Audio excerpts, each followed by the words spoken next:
통하는 교회 성도님들 안녕하셨습니까? 드디어 오늘부터 온라인 강의를 시작하게 되었습니다.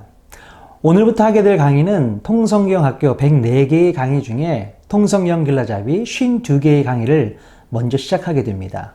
작년에 강의를 들으셨던 분들은 익숙한 내용들이 많이 있을 텐데요. 반복해서 들어보시면 성경 66권 전체가 여러분 손에 들어오지 않을까 싶습니다. 자, 오늘부터 부지런히 공부해서 성경의 줄기를 잘 이해하고 성경을 통독하시면 좋겠습니다. 자, 그럼 시작해 볼까요? 성경을 읽다가 보면 내용적인 면에서 분위기가 서로 다른 내용들이 풍성하게 담겨 있는 것을 만날 수 있게 됩니다. 그래서 성경 66권 전체를 7개의 통트랙으로 나눌 수 있는데요. 모세오경, 왕정 500년, 페르시아 7권, 중간사 400년, 사복음서, 사도행전 30년, 공동서신 9권의 다양한 분위기를 경험할 수 있습니다. 자, 오늘은 그 첫 번째 시작으로 모세오경의 분위기를 살펴보려고 합니다. 모세오경은 모세가 저술한 5권의 책 창세기, 출애굽기, 레위기, 민수기, 신명기를 뜻하고요. 거기에 여호수아, 사사기, 룻기를 묶어서 모세오경 통틀에게 포함하고 있습니다. 자, 그러면 모세오경은 어떤 분위기일까요? 바로 아브라함에서 시작하여 모세 시대에 비로소 형성되는 하나님의 꿈, 제사장 나라의 셋업 분위기라고 말할 수 있습니다. 제사장 나라란 왕이 아닌 제사장을 중심으로 세워진 나라를 말합니다. 이 제사장 나라를 이스라엘 백성들을 통해서 만들어내는 것이 하나님의 오래된 꿈이었다는 거예요. 바로 제사장 나라의 꿈을 이스라엘 백성들을 통해 세워나가는 과정을 담은 이야기가 모세오경의 전체적인 내용, 전반적인 분위기라고 보시면 됩니다. 자, 그러면 오늘은 모세오경의 첫 번째 책 창세기의 원역사 부분부터 시작해 보도록 하겠습니다. 우리가 역사라는 말은 많이 들어서 익숙한데요. 역사는 고대사, 중세사, 근대사, 현대사 등으로 나눌 수 있습니다. Primeval History, 원역사라는 것은 바로 고대사 그 이전의 역사를 말합니다. 원역사는 어떤 사건들이 발생한 시간이나 장소에 대해서 정확히 알 수 없는 기록이라고 말할 수 있는데요. 하지만 우리는 이 원역사에 대한 기록을 성경에서 읽을 수 있습니다. 창세기 안에서 원역사의 범위는 1장에서 11장까지의 기록인데요. 이 안에는 천지창조 이야기, 인간의 범죄와 하나님의 용서, 노아 홍수, 족보, 바벨탑 사건 이야기 등등 정확한 시간과 장소를 알 수 없는 여러 가지 사건들이 기록되어 있습니다. 바로 그 원역사에 대해서 배워보도록 하겠습니다. 자, 먼저 천지창조 이야기를 살펴보도록 하겠습니다.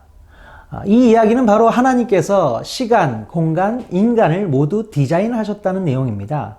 하나님께서는 그냥 되는 대로 천지 만물을 만드신 것이 아니고 계획적으로 진행을 하셨다는 것입니다.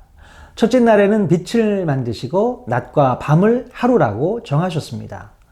둘째 날에는 하늘을 만드시고 셋째 날에는 땅과 바다와 식물을 만드시고 넷째 날에는 해와 달과 별을 만드셔서 공간들을 디자인하신 것입니다.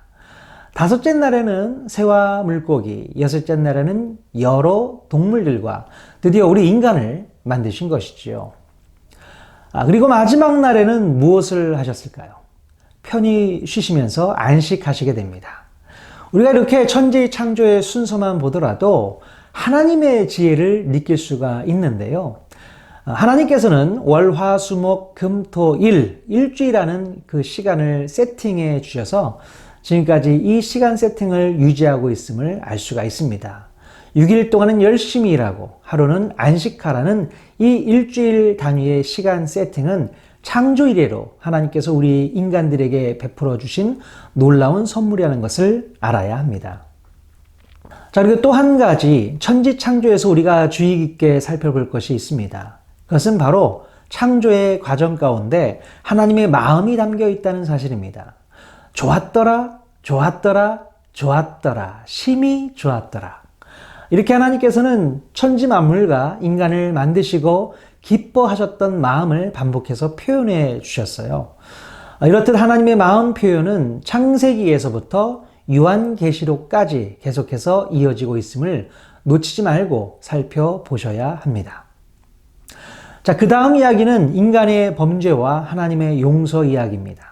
하나님께서는 온 우주 만물을 창조하시고 에덴 동산을 만드셔서 그곳에서 인간이 행복하게 살 수 있게 해 주셨습니다. 그런데 아담과 하와가 하나님께서 결코 먹지 말라고 명하신 선악을 알게 하는 나무의 열매를 먹게 됩니다. 원래 하나님께서 인간에게 선악과를 금지하신 이유는 무엇이었을까요? 바로 우리 인간들을 억압하시기 위해서가 아니고 오히려 우리가 피조물로서 하나님과 참된 관계를 맺으며 참 자유를 누릴 수 있게 하시고자 함이었습니다. 그러나 인간은 불순종함으로 죄를 짓고 하나님의 마음을 아프게 합니다. 큰 복을 받은 인간이 작은 것에 흔들려서 죄를 짓고 숨어버리게 된다는 것입니다. 그러자 하나님께서는 죄를 짓고 숨어버린 아담을 친히 찾아가십니다. 결국 하나님께서는 죄를 지은 인간을 용서하시기 위해 죄 없는 짐승을 잡아 가죽옷을 지어 입혀주시게 됩니다. 그리고 아담과 하와는 에덴 동산에서 쫓겨나게 되죠. 하나님의 마음이 얼마나 아프셨을까 짐작이 됩니다. 자, 그런데 하나님의 마음을 더 아프게 하는 일들이 계속 벌어지게 됩니다. 아담의 범죄 이후에 인간은 더 무서운 죄를 짓기 시작합니다. 형이 아우를 죽이는 인류 최초의 살인사건이 벌어진 것이죠. 도대체 왜 이런 일들이 벌어졌을까요? 에덴 동산에서 쫓겨난 아담과 하와는 가인과 아벨 두 아들을 낳아 기르게 됩니다. 가인과 아벨은 장성하여 각각 농업과 목축업을 하게 됩니다. 어느 날 가인은 땅의 수산으로 하나님께 제사를 드리고 아벨은 양의 첫 새끼로 하나님께 제사를 드리게 됩니다. 그런데 하나님께서 가인의 제물은 받지 않으시고 아벨의 제물만 받으시게 됩니다. 그러자 가인이 이것을 분이 여기고 급기야 동생 아벨을 죽이고 맙니다. 이 사건 이후에 인간들은 본격적으로 죄를 짓기 시작하는데요. 세상의 모든 사람들이 지은 죄로 말미암아 이 세상은 죄로 가득하게 됩니다. 그래서 우리 하나님의 마음은 한탄하시게 됩니다. 인간을 창조하시면서 기뻐하셨던 우리 하나님께서 바로 그 인간 때문에 한탄하셨다는 것입니다. 결국 하나님께서는 죄로 가득한 세상을 물로 심판하시게 되는데요. 이것이 바로 노아의 홍수 사건입니다. 노아 홍수에서 우리가 기억해야 할 것은 그 많은 빗방울이 바로 하나님의 눈물이었다는 것입니다. 여호와께서 사람의 죄악이 세상에 가득함과 그의 마음으로 생각하는 모든 계획이 항상 악할 뿐임을 보시고 땅 위에 사람을 지으셨음을 한탄하사 마음에 근심하시고, 이렇게 하나님께서 마음에 흘렸던 눈물을 노아는 잘 알고 있었습니다. 그럼 노아는 방주를 짓고 짐승들을 돌보느라 엄청난 수고의 땀을 함께 흘리면서 홍수 심판을 지켜봐야 했습니다. 이렇게 하나님의 말씀 앞에 순종한 노아로 인해 새로운 시대가 열리게 됩니다. 한 사람의 순종은 바로 새로운 출발의 중요한 포인트라는 것을 놓치지 마시기 바랍니다. 홍수가 끝나고 난 후에 하나님께서 다시는 홍수로 땅을 멸하지 않으시겠다는 약속의 증표로 무지개를 보여주십니다. 이 은혜의 언약과 함께 생육하고 번성하여 땅에 충만하라는 복을 허락하셨습니다. 이것은 하나님께서 우리 인간에게 복을 아끼지 않으시겠다는 하나님의 약속인 것입니다. 홍수로 인해 모든 것이 사라진 상황에서 생육하고 번성하여 땅에 충만하라는 말씀은 받아들이기가 어려운 말씀이지만 이후 창세기 10장에 기록된 족보는 하나님께서 주신 약속이 성취되었다는 증거라고 볼 수 있습니다. 바로 성경에 등장하는 모든 족보는 하나님께서 일하신 역사의 기록이라고 볼 수 있습니다. 이것은 하나님의 약속이 허공에 흩어지지 않고 역사 속에서 현실이 되었다는 것을 보여주고 있는 것입니다. 자, 그 이후에 창세기 11장에서는 바벨탑 이야기가 기록되어 있습니다.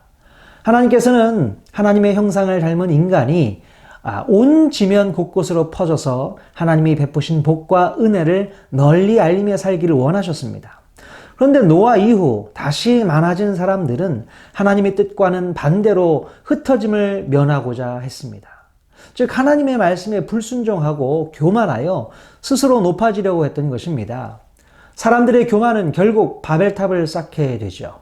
그러나 어리석은 인간이 감히 하나님의 말씀에 불순종하여 하나님께 대항했다가 인간의 언어가 혼잡해지고 세계 각국으로 흩어지게 됩니다.